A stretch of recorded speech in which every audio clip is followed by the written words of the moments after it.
Thank you, everyone, for joining us. Dan from the Scribbles team, thank you for joining us. Really excited for our conversation today. Let's just quickly have you introduce yourself. Tell us a little bit about who you are, what your role here is in the project, and maybe a little bit of your background.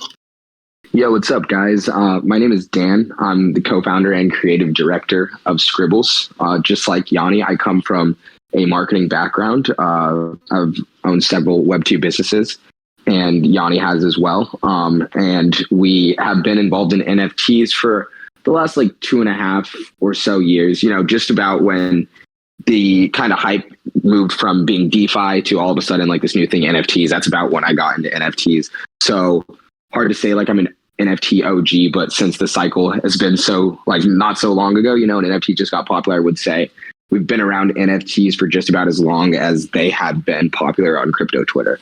So yeah, about 2.5 years of experience in NFTs, just investing and, enjoying the community and getting to know everyone in it. But for the last just about a year or so, we've gotten a lot more serious about wanting to launch our own NFT collection.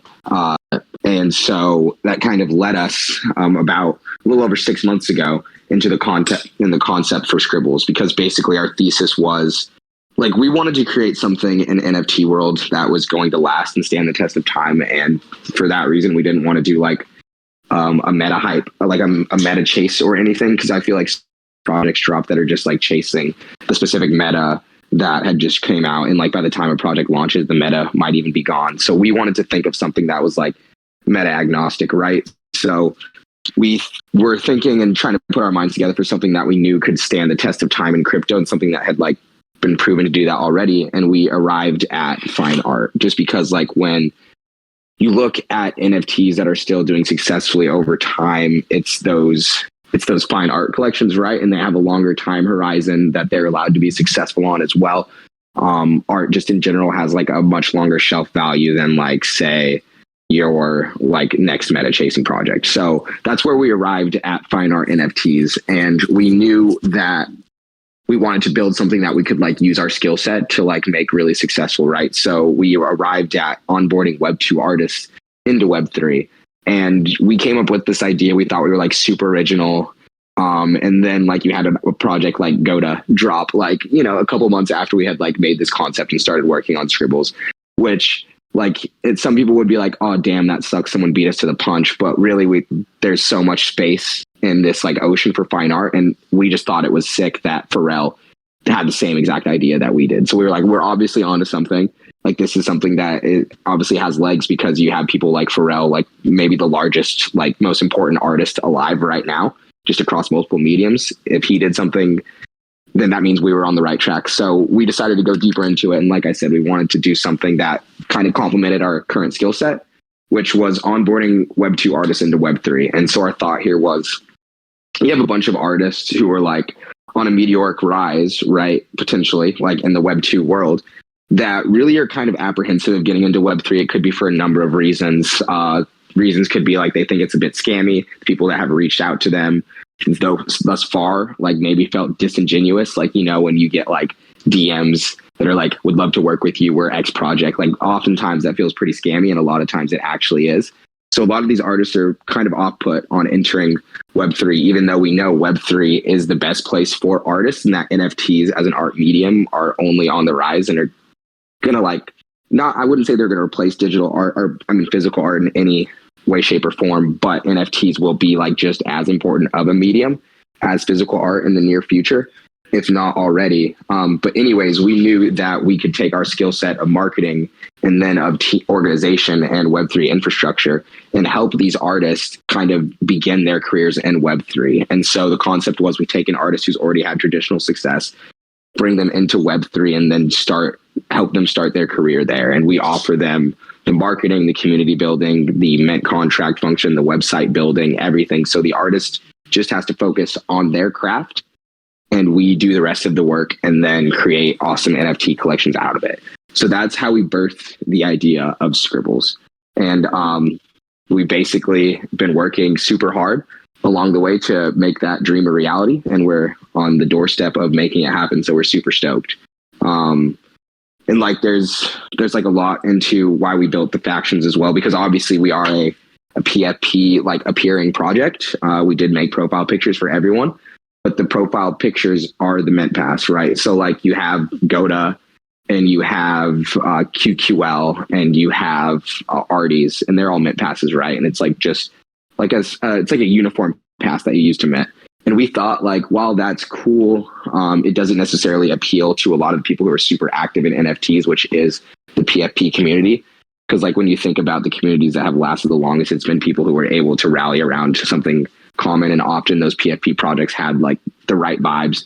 Like, it's just like a different energy in PFP discords versus, like, one of those art pass discords, right? And we wanted to kind of mimic what the NFT world really looked like while creating our art pass. So we created PFPs for the art pass. But like at our core, we are an art pass. Like that's exactly what the project is. We just happen to also have PFPs to go with it. Awesome. Well, so let me dive into a little bit of what you kind of dug up for us there. So you mentioned helping Web 2 artists onboard them to the Web 3 space and curating collections through your Mint Pass. So when I think of there's so many, there's a wide spectrum of artists, that I can think of that have come into the NFT space. You mentioned Pharrell Williams. I can think of Grimes, people like that.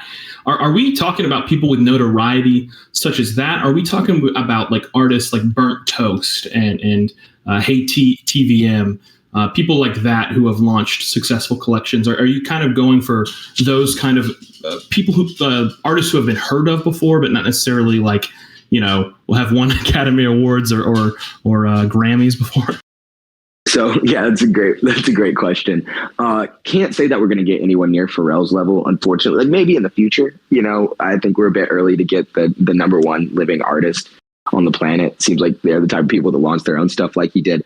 But like to answer your question, yeah, we are going for artists that have some notoriety already, right? Because like the idea is that they also have an audience to bring into Web3 along with the work that they're doing and along with the audience that we already have. So like we basically go for our artists. We use a number of different like attributes or different kind of like green flags that tell us that an artist is worth going for.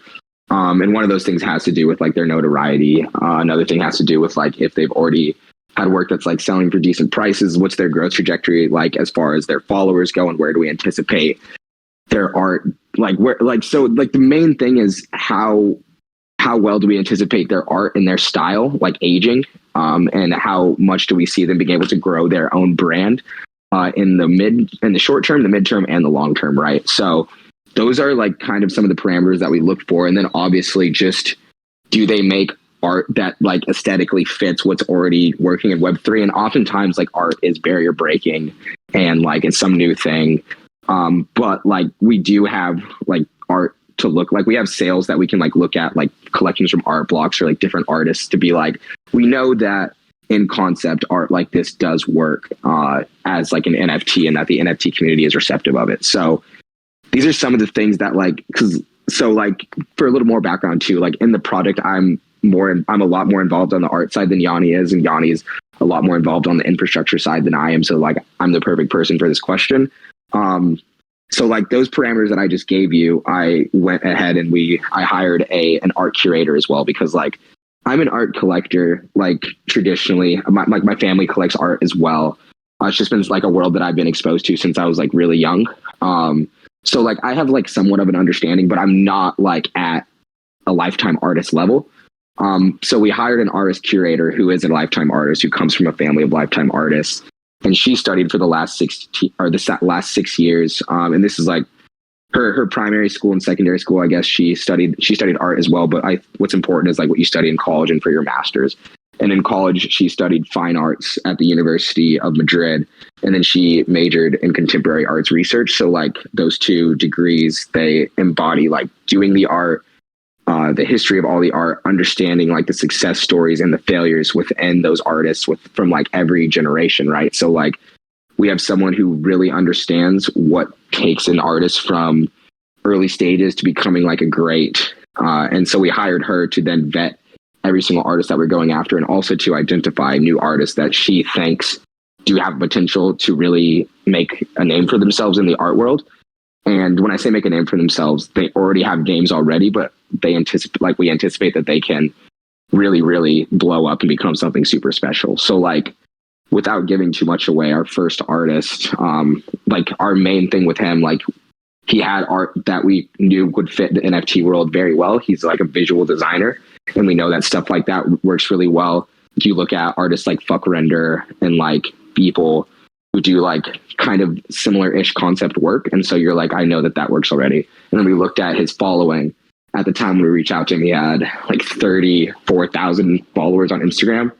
And in like the month since we talked to him, he is up to now over 50,000. So it's just like he's on a crazy growth trajectory on his own already. So like those combination of factors tell us like, and like the work he's already done, he's worked with some rappers as well. And it's like, we see that is something that like he's making the progress already on his own to become like a massive, massive name in his own art vertical. So he's like a perfect example of like, so perfect. Like now we want to work with you. And yeah, we are locking up the contract with him and all done. So he is our first artist. That announcement is coming soon as well. But yeah, that kind of gives you a peek into how we make that choice and how we look for our artist. Excellent. And I think, a great follow-up to all of that would be, NFT art kind of runs a gamut, right? There's one of ones, our very own Meg here, has some awesome art that she does that are kind of one of ones. I think she does a few small limited editions, numbered editions. But anyway, we have generative art with art blocks. And then, we have like the PFP stuff. So is there, obviously hiring these kinds of people who are, their background's fine art and things like that. What exactly aren't you looking for? I guess would be, so if I have this pass, what kind of collection would I not see? Like what, can you give me an example of like what would make the cut and what wouldn't make the cut maybe? Yeah. What you're not going to see is like another PFP collection, right?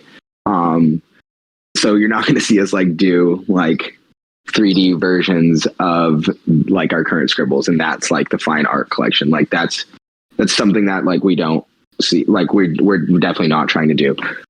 You're also not going to see like us do like sculptures or anything. I mean, like I guess what you're going to see is you're going to see visual art forms of like many different kinds, and it depends. Like we can't necessarily, because like it's hard to say what you're not going to see, right? Because like when you think of like traditional fine art, you wouldn't include like I guess you wouldn't, something like burnt toast wouldn't come to mind, but in fact, burnt toast is like one of the sickest muralists / like designers, illustrators out there right now. And like his work's going to be worth a ton in the future. So like he's someone that potentially like could be awesome, just like artists like that. Really what we're looking for is kind of a combination of those factors that we talked about earlier. Do they have a growth trajectory? Is it something that's going to be important in the future? Our artist curator does a better job at this than I do. Like I said, I'm just the collector. And so oftentimes I just go with what I think is cool. And honestly, what the market says is looking great. I'm like really trying to think of something that would be like a definite no. Like I said, like 3D characters, something silly like that, like Pixelmon, like you're not going to get anything like that from us. It's going to be art that is pretty, that you could display on a wall, right? Like something you put in a frame and be proud to look at it. That's the kind of art that we're looking for. So like aesthetically, like, because like the fine art, the definition of fine art is just art that's made for the enjoyment of it, right? So it's like art that's enjoyable to look at and appreciate. Does that, I feel like, does that kind of answer your question? Because there's not really like, it's hard to like pick out a specific medium or style and be like, we definitely won't do that, because like if we were to get a world-class person at some specific art that we think is really cool and would fit the community, then that'd be awesome. And like our branding is obviously for Scribbles, we're a bit more like bright and cheery. So you're probably not going to get like a super dark, like sad, like the Screamer kind of vibe from us, right? Like not like your really sad Van Gogh days. Like it's going to be like a little more bright and vibrant and just stuff that will make you smile for the most part. Like, yeah, that's probably like a better way to put it. It's not going to be depressing art unless for some reason we get like the greatest fucking depressing art maker of all time. But it's not who we're exactly like targeting. Okay. No, I think that answers the question. Obviously there's just so many different mint passes, and I got one the other day. It's an old one that like has gone pretty much to zero, but they released one and it had like a border with all these memes around it, and it was this amazing looking like generative art, but then it like completely ruined it with this like weird meme thing. So I was just curious on like, what kind of the I guess value overall from an art perspective could we be looking for? But I think you answered that great. We have a rule here in MBHQ, especially with art blocks. An art block's mint will do well if it looks like it belongs in a hotel, like hotel art. So yep. Like the meridians. Trust me, I loved my meridian. Loved is the strong keyword there. Well, let's. I hope you sold it at the top. Next question. Next question is let's talk a little bit about price, because art is awesome. We love art. I think there's a lot of people here who appreciate art, and I think as we move forward, the art aspect of NFTs will only get better and better. As the collector gets more sophisticated, right? But let's talk about a little bit about economics, right? Because I mean, there's nothing without the trader out there, right? So what are we looking towards as this mint pass? Like, what's the pricing? What exactly does the mint price get you, or pass get you? Does it get you every single art project that you guys have moving forward, or is it just a whitelist for it? Can you kind of explain a little bit about that? Yeah, definitely. So the mint pass operates pretty similar to like the other mint passes in the space right now, right? Like your QQL or your GOTA or your Arties, in that the art pass gets you access to then mint the next collections. So the next collections will still be paid in some form as well. But in that sense, like, we did intentionally price our project a lot lower, over 90% lower than any of like our closest competition, because we wanted to give our holders a lot of room to win, right? So I'll walk you all the way through like our pricing strategy, just because I feel like it's important, so that it kind of like puts it into context. Like, I feel like we feel as a team, and I feel personally, like the fine art world has like been gatekept for a really long time by people with a lot of money, right? So it's just like people who are like hoarding up collections, who are eventually like, all right, like, this is cool, now we're going to decide to pump it. And like, I'm not saying that's what like GOTA did on purpose, but like, when you have a mint price of like an ETH, and when you're QQL and you have a mint price of like 14 ETH, you kind of only get one specific audience in it. And that almost says like fine art is only for people who can afford like a mint price this high, right? And that's not something that we wanted to do, because we feel like art should be democratized, right? Like, art should be for the people. And so we wanted to make a mint price that allowed like your regular NFT person to then have access to mint these collections from like a highly curated team, which is why like we're building out our curation team, and why we spent so much money like making this project operate the way it does, and why we've like invested into having a team, is because we wanted to make sure that the people that we're bringing into the project are then set up for success moving forward. And we wanted to give them like the cheapest entry point into accessing these incredibly talented artists. But like, as an artist comes on and mints a collection, like, it's not going to be free collections every single time. Like, there will be free to claim things and airdrops that come up like along our roadmap. And we do have like a free claim that we're planning like pretty early on, around when the first artist collection releases as well. So like, there's going to be, I guess, long story short, the mint pass operates as in like, it gives you access to then mint like the next collection from our curated artists, and the artists that we're curating are people that are going to be releasing their project exclusively through Scribbles, and it'll likely be a lower supply than the amount of Scribbles. So it'll be like kind of more demand already than there is supply just within the community. And it'll also be bringing in their community from Web 2 as well, who's interested in the project. So like, it's pretty much a lot of upside for minters. That's how we envision it, as far as like the art releases that we have going on within Scribbles. And like I said, yeah, we priced it a lot lower than the rest of our competitors. Oh yeah, I haven't mentioned the exact price for mint, but the mint price is 0.085 ETH. And our next closest competitor did 1 ETH. So we feel like that is super fair. We're literally like, we made the mint price as low as we could to operate as lean as possible to make sure that, like, obviously everyone wants to get in, and it's like tough times in the market. And so people are, a little more hesitant about spending a lot of money, and we understand. And we just wanted to make the lowest possible mint price that would allow us to execute our vision the way we see it going perfectly. And like, we have, backup plans and contingency plans. If things don't go as planned, we're pretty confident that they will. But yeah, we picked the lowest mint price that we could, just in respects to like everyone's pockets.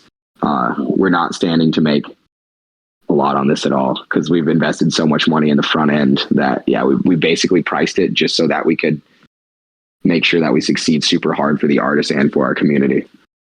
And just for clarification from some of the people in the audience, that was 0.085, not 0.85, correct?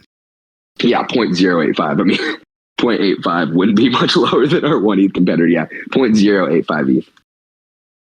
Wow, that's incredible, especially for like the promise or the deliverables. That sounds awesome. So I guess what is exactly the roadmap here? So obviously we have the PFPs being part of this mint. What's the whitelisting look like for that? I'm curious to know, like, is that something that we need to get in on, or is it going to be an open sale? What's that look like? Oh, so you mean for like our upcoming mint in a couple days?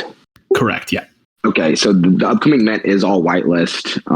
So if you aren't on whitelist now, I think we have a few more opportunities. I would have to double check with our collab team. They've been handling a lot of that while I'm like just neck deep in the artist side of things, and Yanni's neck deep in the infrastructure side of things. So like, thank goodness we have a team that's been crushing it super hard. But yeah, it is an all whitelist mint. The whitelist window is open for an hour. And if it doesn't mint out from whitelist, then it will go to public sale.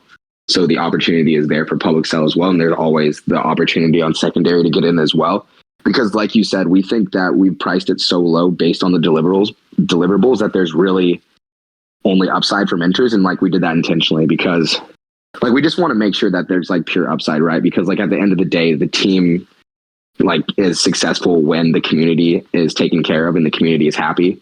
And so we wanted to make sure that it's pretty much just upside to enter our community, because we think that like long-term success comes from making sure that your holders win.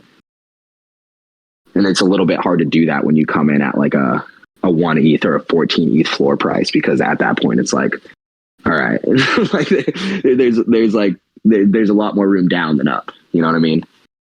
For sure. And you're talking to someone who was very involved in the early days of Nifty Gateway. Like, I remember winning a raffle for free grimes, like just things like that. So I experienced what that community felt like a lot. And a lot of it, and this is so different than the Art Blocks community and with Nifty Gateway, it's so different than what a lot of NFT communities are like, because they're like, oh, this artwork gets you access to this, or, and we've obviously seen really creative, ways, some would say scams, for some artists like Pac and things like that to, get people involved and kind of mechanize the art itself. We've seen burn mechanics, we've seen, physicals and things like that. Is there a further incentive other than being able to mint some of these art projects that you guys are trying to give as a benefit to the holders? Obviously, I know it's hard for the artists to do that when this project is kind of gated behind this whole collective collection. But is there anything that you guys are trying to do for the holders of the past that kind of give them some quote unquote utility?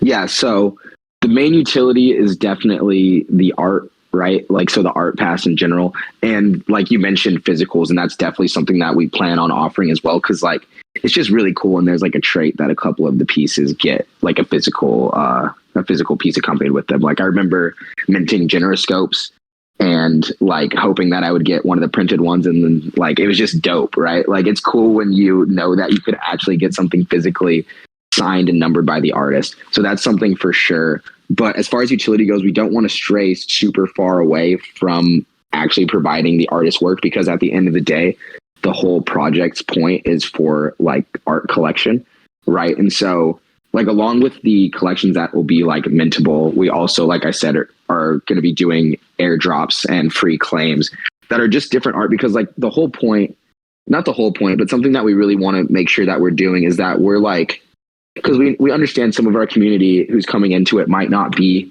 like a super versed fine art collector, and some will, you know, but we want to make sure that we're giving that education, like step-by-step help to get people into understanding what goes into picking like a really good fine art piece and what doesn't, so that they can kind of make those choices for themselves the next time like a big bull run comes around.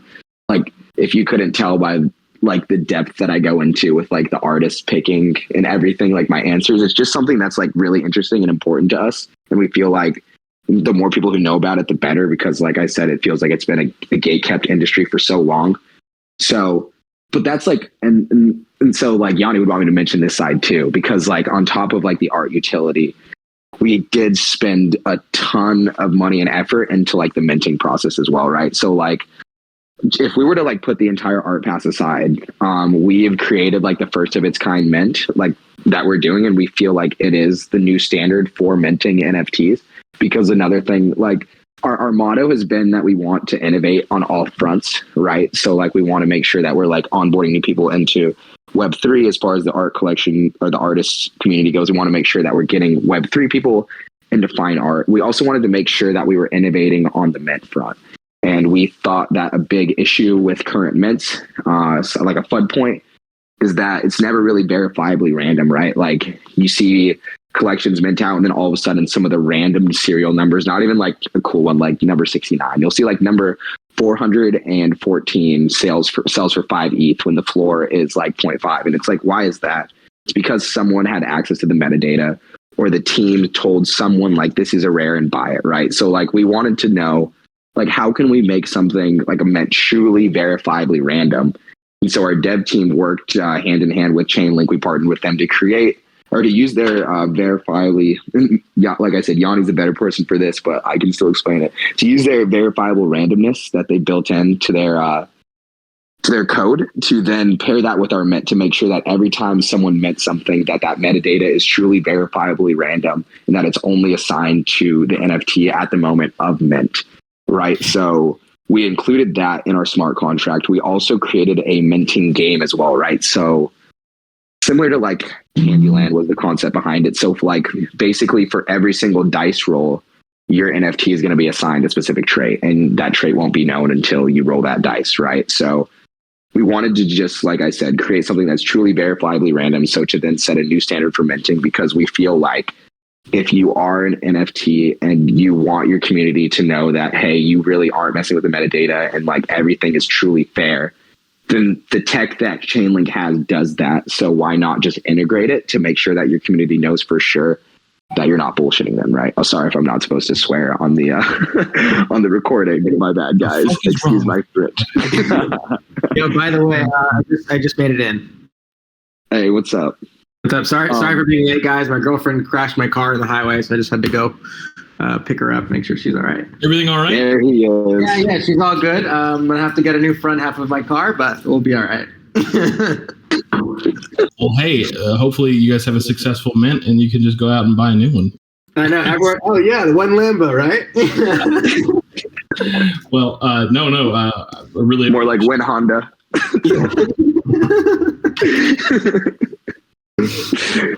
But yeah, sorry. So I was right in the middle of explaining the verifiable randomness, Yanni.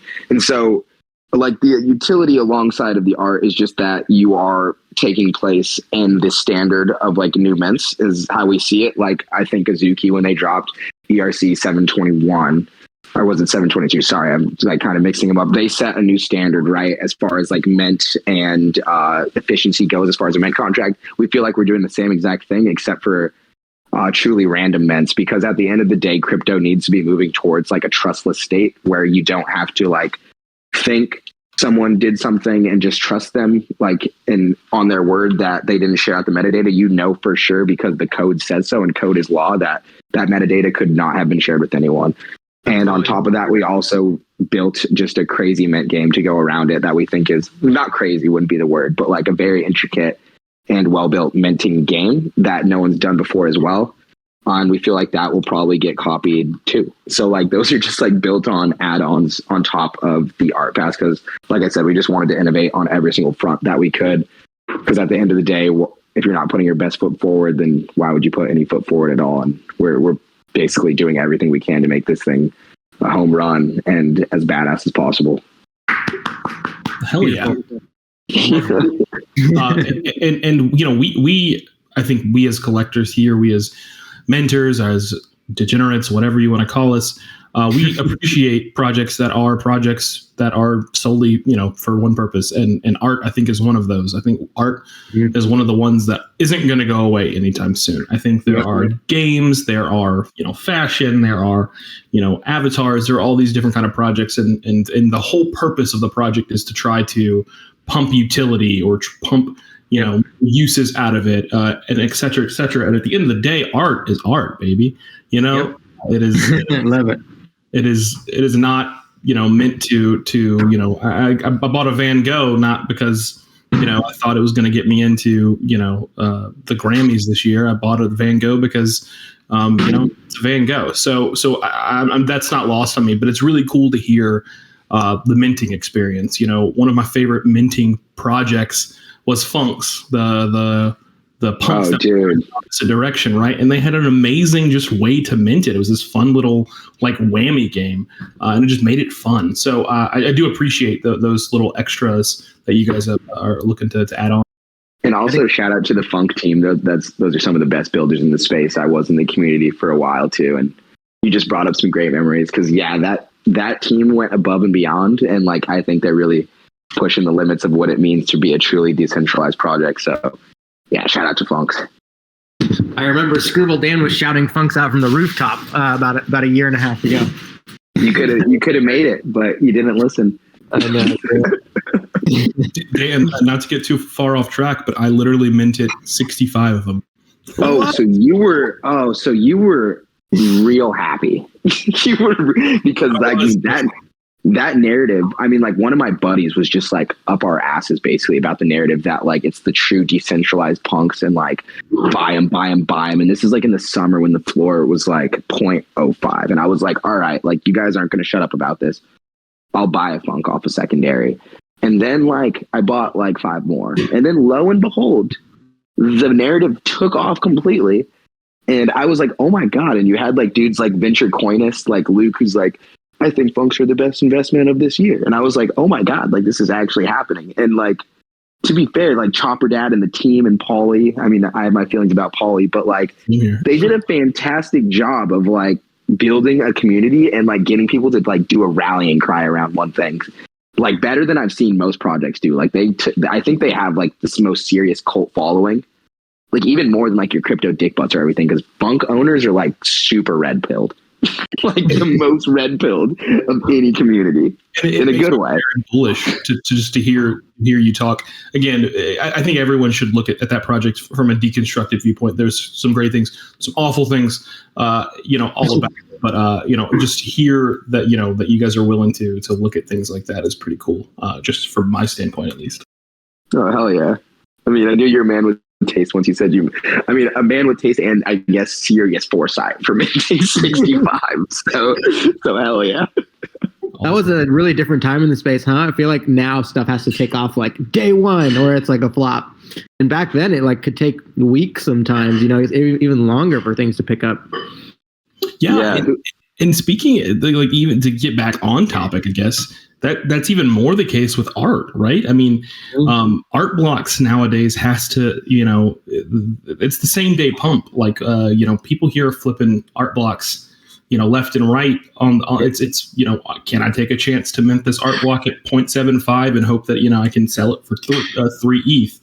Mm-hmm. So what kind of stuff are you guys, you know, doing to, I mean, I don't just want to say pump up things, but to bring, you know, I guess hype and notoriety to the project other than just finding these artists? Are things that you guys are tapping on or marketing that you guys are going to be working on? I'm curious to know kind of like, how do we get this project to be a successful project? Yeah, definitely. So like I said, when we were basically conceptualizing Scribbles, we were like, what can we do to help these artists, right? Like, what do Yanni and I's skill set? Like, how can we complement these artists? And we realized, we can take artists that are blowing them up and help them blow up in Web3, right? And so like you mentioned like a great thing, like art blocks and stuff. It's like same day pumps. And I think it's just like for art blocks, it's like they put out so much volume that it has to be same day pumps now, because like it wasn't like in the old days where it's like art blocks is dropping something and you could just speculate that because Art Drops Curated had it was going to pump. Because now it's like Art Blocks Curated pumps out like 5 collections a week, and it's super diluted. So if it's not going to pump day one, then why hold it? And we wanted to make sure intentionally that we were looking for artists that would work on a long time horizon, right? Because like fine art, when you think about like someone like a Van Gogh who died before his stuff was even popular, and we don't plan on any of our artists dying before things get popular, by the way. But it's just like sometimes fine art has like a longer time horizon than your standard like quick pump, right? But we also understand that we're in a market where everyone wants quick pumps and wants something that's going to sustain in the short term as well, which is why we needed, when we were looking for an artist, to have someone who had a combination of current hype but had also art that could last the test of time, right? Because like you need that hype in the beginning, just for like the health of your project and for like community sentiment, because at the end of the day, people want to see number go up and they want to make sure that like there's volume. And so like that's important, because like it's important enough for you to bring it up in a question. We realize that as well. It's just like the nature of the game, right? But at the end of the day, if you're going to be a real fine art collector, then most real fine art collectors are looking on a mid to long-term horizon. And it's something that like we want to make sure that we can like our community understands that, but also give them those short-term incentives as well, while they are like kind of getting more into fine art. Because like I said, some of our community is going to be kind of seasoned fine art collectors, and some people are going to be fairly new to fine art and kind of learning along the way. And we want to make space for both those people, but we want to make sure that everyone's happy. And it's going to be a lot easier to keep that seasoned fine art collector happy, because at the end of the day, they're buying something that they're like, this artist is cool, I like it, and maybe someday this is going to be like a fantastic, like, choice that I made.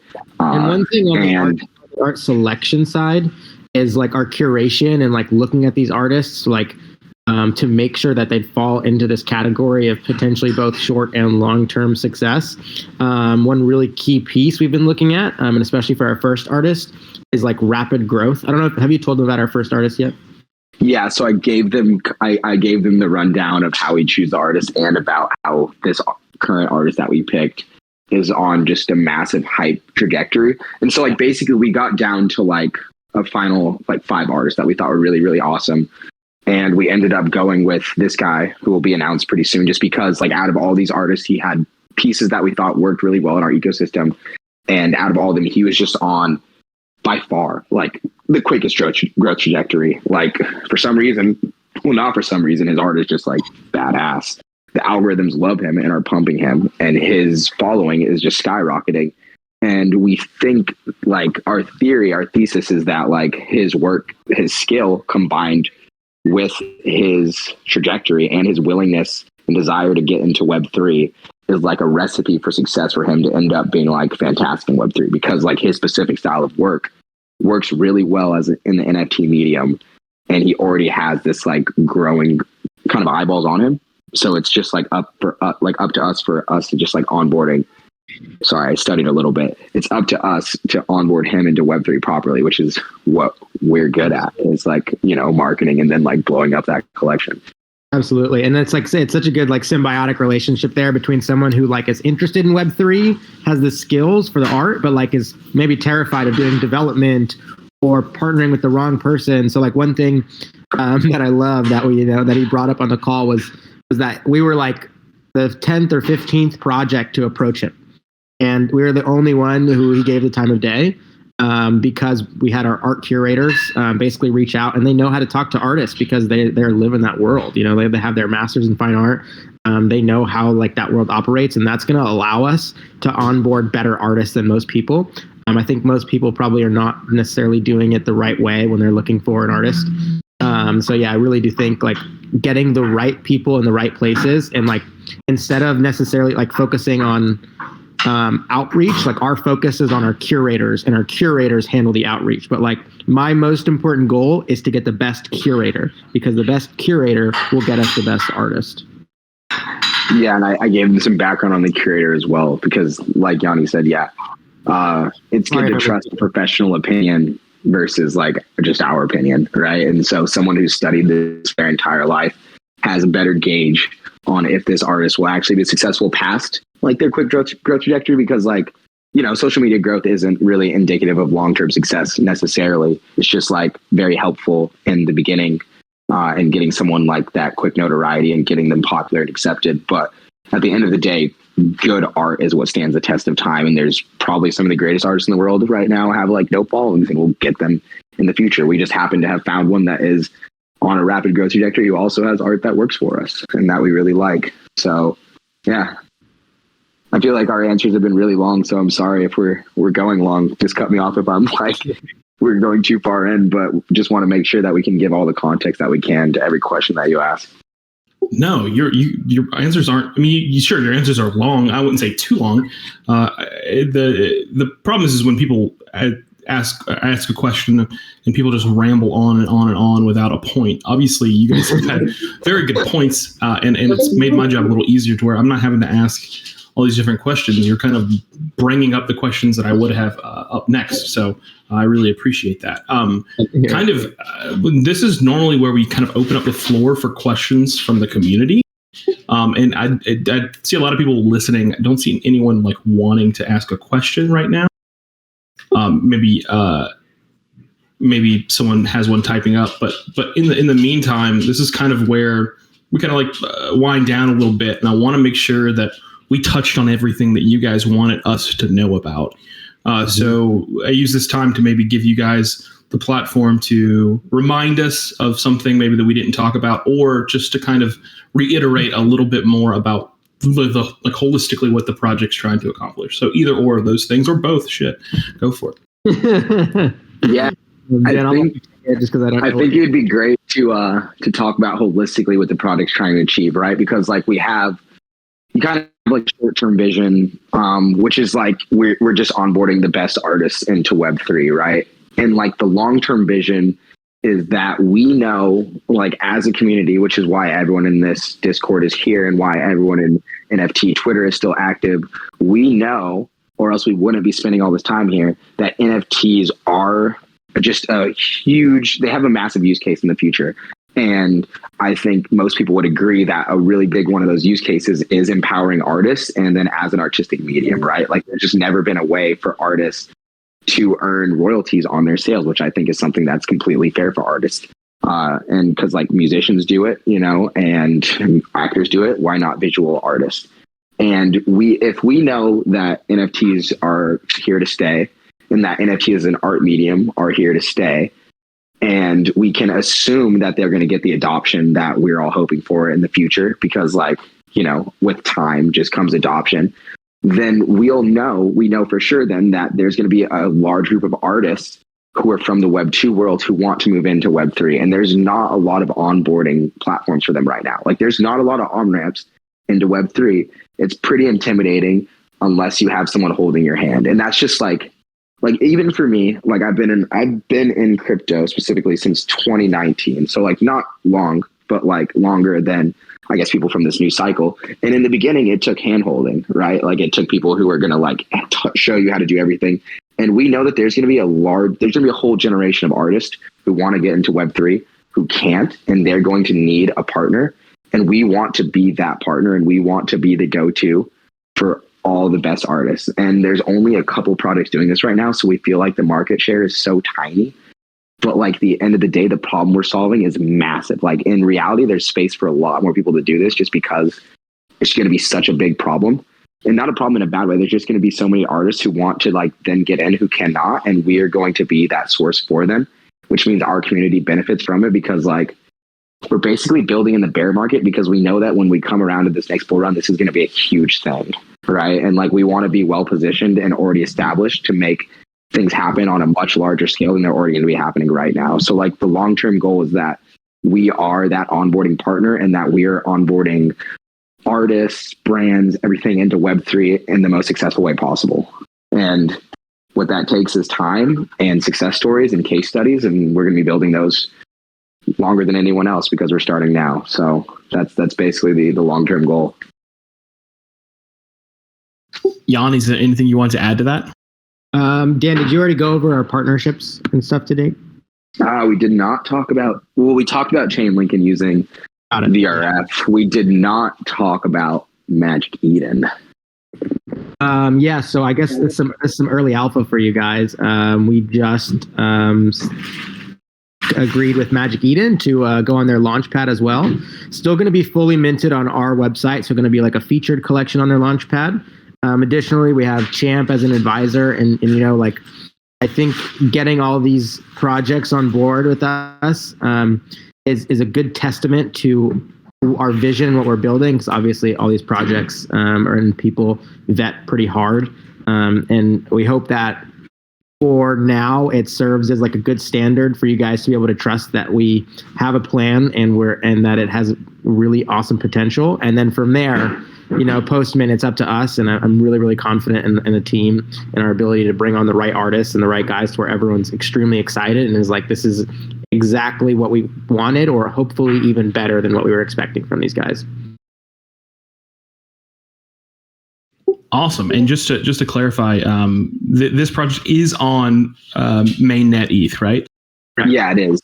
And like, yeah, just take it a step further because Yanni kind of clarified it, just to make it super clear. Like, yeah, we are on the Magic Eden launchpad as a featured collection. So they'll basically be a marketing partner for us, right? Like the featured collection feature on their website is still going to drive to our website.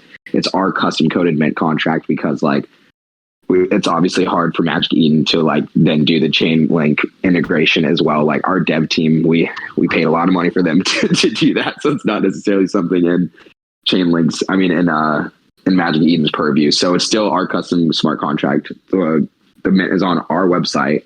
It's still our custom game, but it is super cool that Magic Eden is like decided to partner with us, even though we weren't going to mint on their website, because it's like, yeah, I think that's like another cool thing, right? Like Magic Eden generally only does launchpad mints directly from their website, but they told us they're like, we can't handle that, and this is a pretty cool mint. And like they're like, we don't want to like try and recreate your game for our website. Just like do it on your website. It's already too intricate. So yeah, we spent an unreasonable amount of time making sure that the mint was as cool as possible. So it's still going to be hosted on our website and everything. That's like your first step into our project, you know, is the mint. So like we really, really, really wanted to fucking crush that to set the pace for like the rest of what we're doing.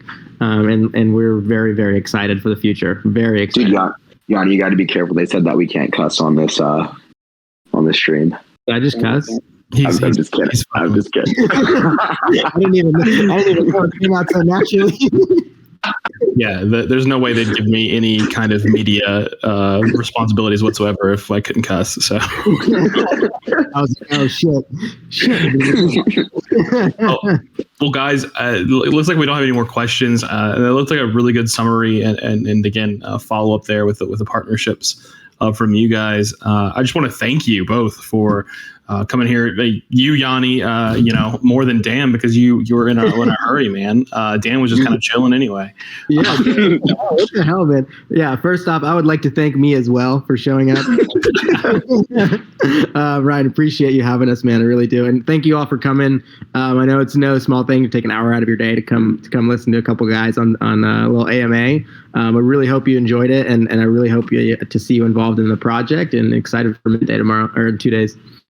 Yeah, thank you so much. This has been a blast, and you've been an excellent moderator too. Maybe my favorite of the AMAs that we've done thus far. So this was fun.